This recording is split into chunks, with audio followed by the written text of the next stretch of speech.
And so, so here we have an avid hunter, fisherman, trapper from very remote places, northern Wisconsin, talking about being a vegan. Yeah, there's more of us up here though, all the time. I mean, man, it's a movement. It's happening everywhere. Definitely. And yeah, people are starting to make sense of it. And if it can happen to you, imagine it could happen, right? No kidding. Well, That's what I tell people. All right, if it can man, happen. if I can change, anyone can. I was so deeply embedded in this stuff, and of course the big argument up here. Well, there are a lot of arguments, and I go through most of them in the book. But there are a lot of arguments about the management of animals. Oh my gosh, if we're not out there shooting them, we're going to get overrun with them, or they're going to, eat up the forest, or on and on and on and on. We have all these fears, and really they're excuses, and they can all be dealt with in a humane way. And most of the time, these issues are man-made. We create the problems, and then we call on hunting to sort of, you talk about an April Fool's joke. Our wildlife management is a true April Fool's. It really is.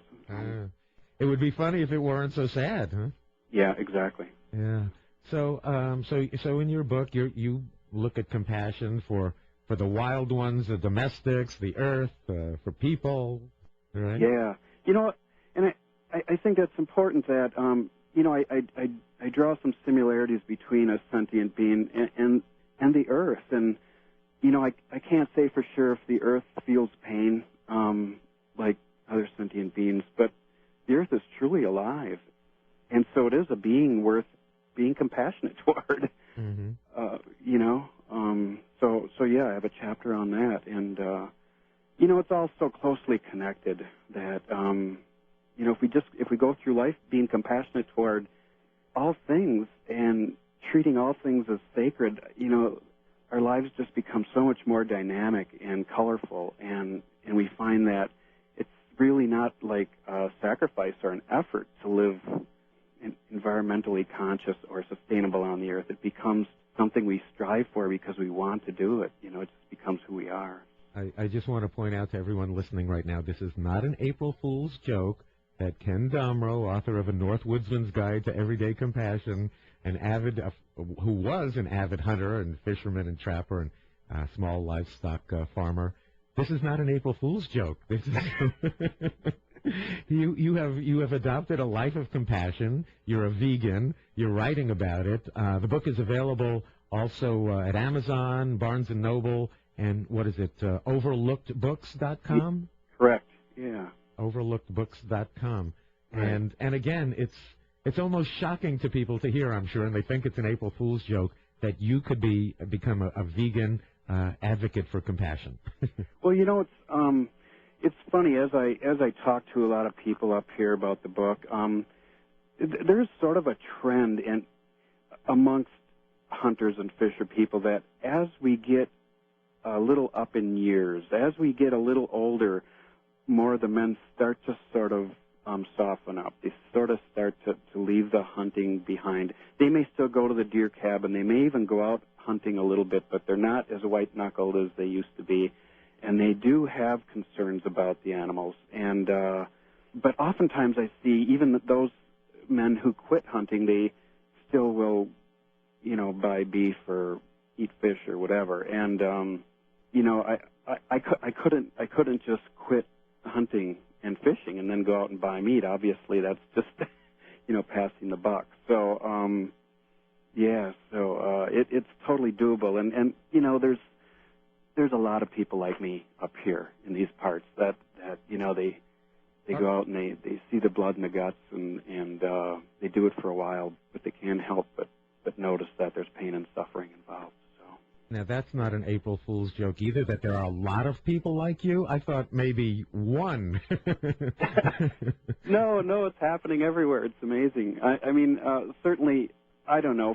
From my vantage point, it seems like perhaps the upper Midwest is the caboose. I don't know, but at least we're moving. At least we're hooked to the train. So. Well, your words to Ted Nugent's ears. What can I tell you? Oh, gosh, that's a good one. Yeah, your words to Ted Nugent's ears. Take a big, deep breath and open your heart. Yeah. And you also talk about compassion for people and compassion for oneself. Yeah. Well, compassion for other people, we hear a lot about that in mainstream. Not that we practice it so well, but when you talk about compassion to people, generally speaking, that's what they think of, is, going to the nursing home or, building a home for habitat, or whatever. So I did have a chapter on that, and I think that is important. I think it's important as vegans that we don't get so wrapped up in being compassionate for our fellow species that we are, not compassionate to other humans, Sure.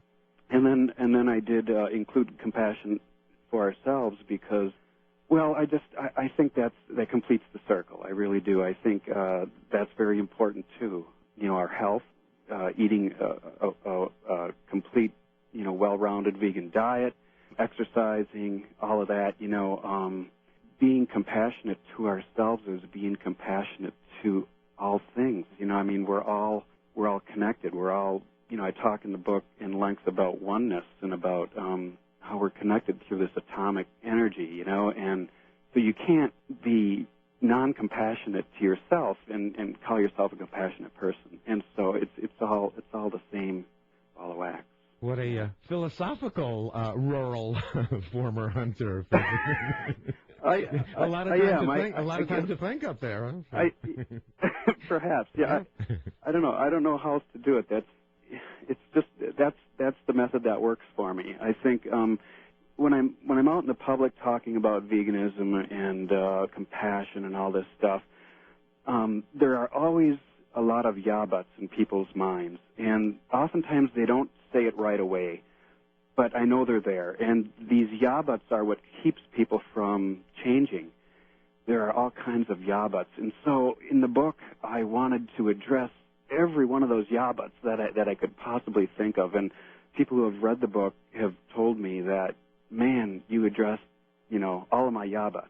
And I think in order to address those yeah-buts, we only have a couple minutes left, but name off a few of the yeah-buts. You don't have to give the complete answers to them, but what would be a number of the yeah-buts? Oh, yeah, but I raise my own chickens and we do it humanely, so then that's cool. And yeah, but we raise our own animals and we feed them organic, blah blah blah, so we know that we're not eating chemicals. Yeah, but we only shoot the does. We don't shoot the bucks. Or we only shoot the bucks and not the does. Whatever. Oh gosh, there's so many of them. Yeah, but I don't think God will put me into hell for eating meat. That's a big one. You might be right, Ken, but I don't believe I'm going to hell if I eat meat, so I'm just going to continue on my path here. So there's a lot of, it runs into some big questions, and I air a lot of that stuff out. And perhaps the book gets a little too philosophical or spiritual for some people. I don't know, but I think it's important to really get at the root of our beliefs. I think it's important that there be a spiritual, philosophical book from a former hunter, fisherman, trapper, and livestock farmer. I think that's great.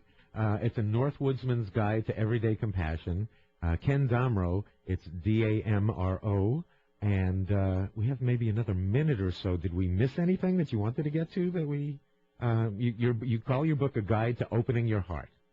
Yeah, I think that's what it's all about. I think it especially addresses those fellas who are at that place where they're still hunting, fishing, trapping, eating meat, and they have a hankering, they have an inkling that maybe this isn't what they should be doing.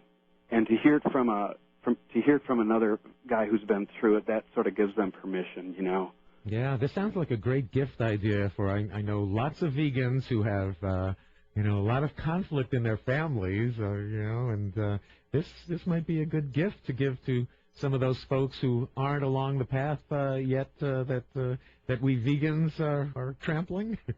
Yeah, if they've got some yeah-buts to air out.